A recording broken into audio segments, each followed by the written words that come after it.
Hello friends, hi everyone, welcome back to my channel Sarvani Ideas Quest. So in our today's video, we'll be getting to know what is a blockchain, a deep introduction about blockchain. So in our first video for blockchain, I just given a simple intro of this. There I said we'll be performing the transactions, right? So now let us see why transactions are particularly used in this concept. By that we get to know clearly what is blockchain, what about a clear description of blockchain. Okay. Now, by this video, we'll be clearing all the doubts about blockchain technology. So, firstly, let's consider we are having two persons, some A and B person. So, A and B are having their discussion. They are having some conversation about money transactions.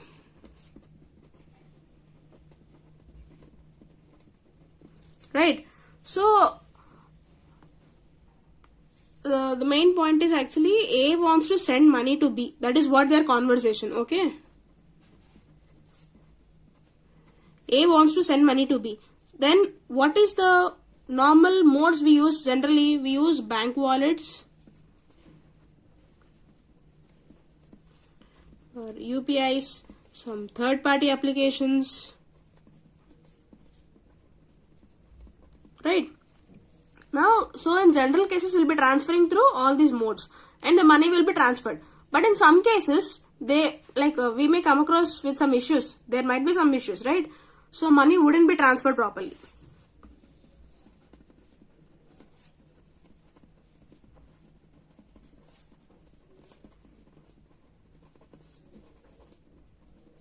Money wouldn't be transferred. So, in these cases, what are the problems we come across?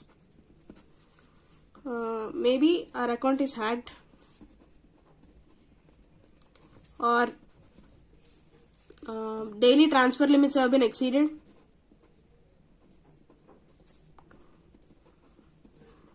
Transfer limits were exceeded.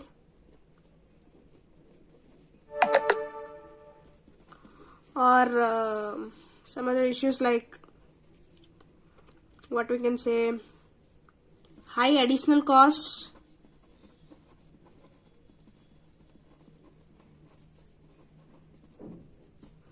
Also, there might be some technical issues. Some technical issues from bank servers. So many problems like this, right? Etc. We may have so many problems. We come across with this. So, like dealing with all these money transactions through UPIs, bank wallets, ATMs, then only we'll be getting these problems, right? So to get rid of these problems, now we have to simply thank to blockchain. That is what its technology is defined for.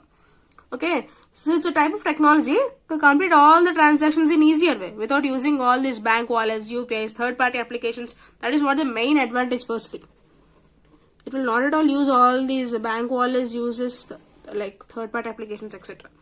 Okay, so while using blockchain, we don't need any involvement of banks, any involvement of third-party applications, third-party users. We don't need all this. That is what its first advantage, always to be noted. And now, so to solve all this through, we are encountering these problems only through cash currency, right? These all modes are done only through cash currency, right? So cash currency in the sense it's some physical thing. Yes. Now to solve all these problems through cash currency, now blockchain uses a mode through cryptocurrency. Okay, through blockchain mode we use cryptocurrency. So cryptocurrency is a thing which will solving our all money transaction modes, all money transaction needs without any cash.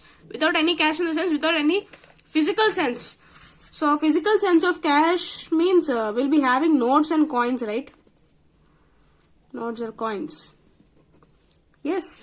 So in place of this cash currency, blockchain uses cryptocurrency. That is what I have already discussed in our first video. So cryptocurrency in the sense, it will be having some things like Ethereum, Bitcoin, Zcash, etc. We may have so many types of cryptocurrencies. Okay, so blockchain, cash currency is a type of physical currency. So cryptocurrencies are simply known to be online cash, okay, where it can also be called as a digital currency or a virtual currency. Okay, so now, this cryptocurrency is firstly introduced to the world in 2009, okay, in 2009 by the person Satoshi Nakamoto.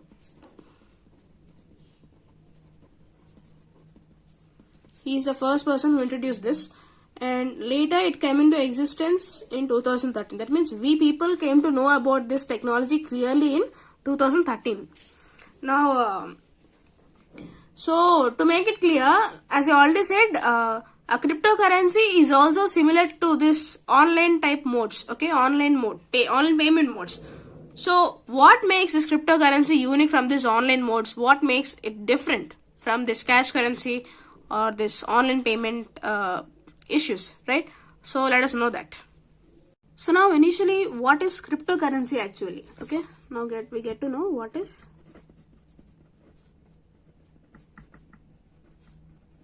cryptocurrency. As I already said, it's a online cash. So online cash in the sense which is something not at all related to physical part.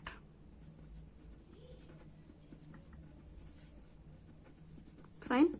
So it's a type of physical cash which works on a technology called blockchain, as we already know. And now it is designed in the team like how can we say? So similarly, as a medium of exchange through online, like goods and services. Okay, so to buy goods and services in order to make payments. That is what the only way, simpler way it was designed again. Now, clearly to get this, I said it is decentralized ledger, right? So now we get to know what is decentralization.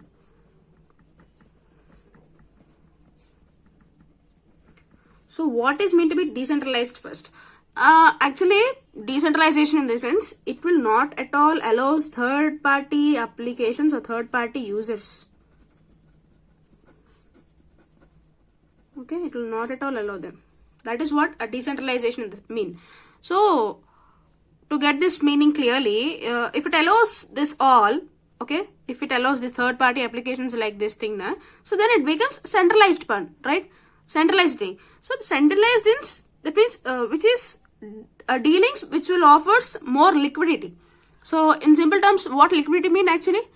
It's a type of asset where it can be quickly or easily converted into cash, or simply it's a reference of hand cash, right? That is what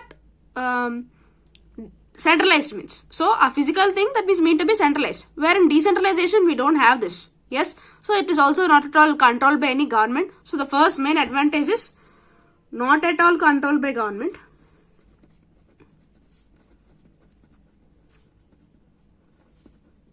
Or any other banks. Okay, so this is what the main advantage. That is why cryptocurrency transaction never fails. That is what a clear meaning of decentralization. Hope you guys understand it clearly.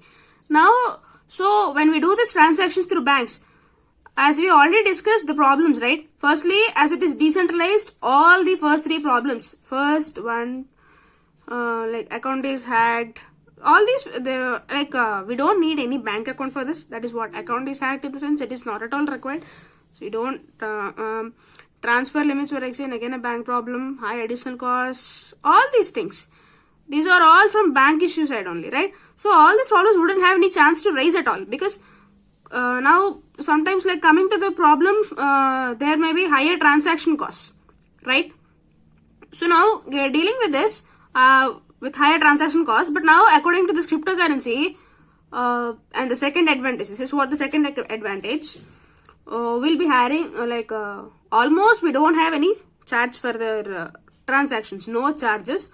Or if in case, if we have any charges also, if it's the situation, okay, if it's the situation, then we'll be having very, very, very low costs.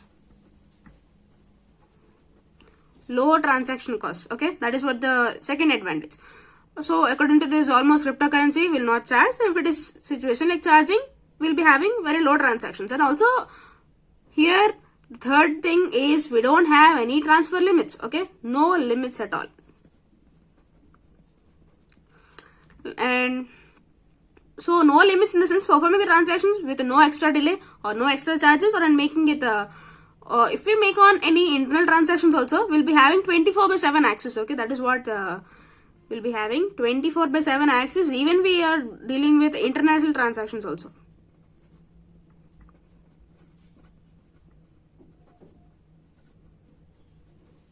Okay, so also anybody, if even a common man can also use this cryptocurrency hassle free, because without any paperwork, it will not allow any paperwork.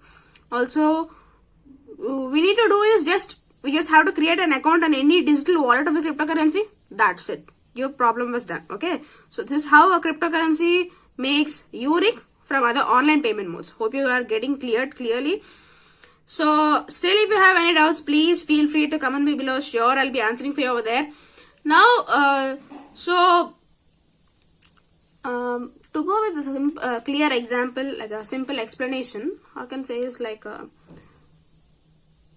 as I already said, the main aim of this technology is to reduce the transaction cost. Okay, it will be reducing the transaction cost, removal of intermediaries, because more the persons in the middle to deal with more the transaction, so that then more cost will be added, right? From, well, we are transferring from person to person, middle the dealing, more the transaction cost will be added, right? So for each and every transactions, while transferring from person to person, our transaction cost will be increased.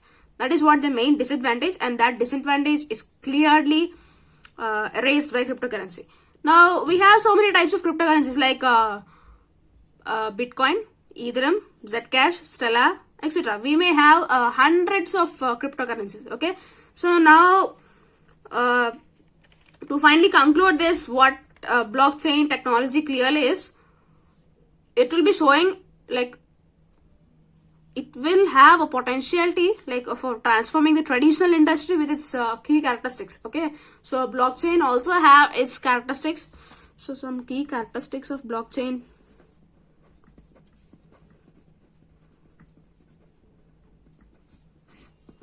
They're first is, as we already know, it's decentralized. Second is persistency. Third is anonymity. Fourth is auditability. These are what the four clear key characteristics of a blockchain. So we can simply say it can open the business networks by taking out the cost and improves the efficiency, and also it increases the accessibility of every transaction. It will improve the transactions, it will increases the accessibility rates and improves the efficiency. Finally, now as I already said, just imagine blockchain is a digital book of records, and it will be having just like paper and pages. These digital pages can only store the records in a limited amount of information. Okay, a limited amount of information. So for that information only, it will provide a high security that will help in making faster settlements, faster transactions at any point of contact. Fine. So hope you guys are clear with this video.